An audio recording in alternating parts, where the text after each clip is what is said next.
प्रभो नमः शिवाय महारुद्राय धवलेश्वराय वालालिंग महाप्रभु दीपं यदि परम ब्रह्म दीपं यदि जनार्दनः दीपहरतु मे पाप पूजा दीप नमस्तुते धवलेश्वराय वालालिंग महाप्रभु संसार सुखी रखंतु।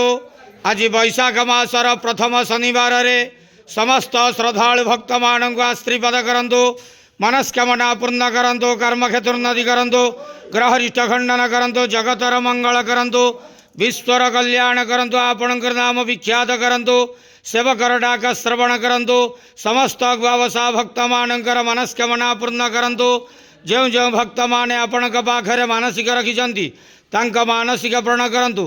हे बाबा धवलेश्वराय वालालिंगाय नमो नमः। संसार सुखी रखंतु, आनंद केवार हरि बोलो। आज वैशाख मासर प्रथम शनिवार रे समस्त श्रद्धालु भक्त आशीर्वाद करंतु, आनंद केवार हरि बोलो। बाबा धवलेश्वराय वालालिंगाय नमो नमः।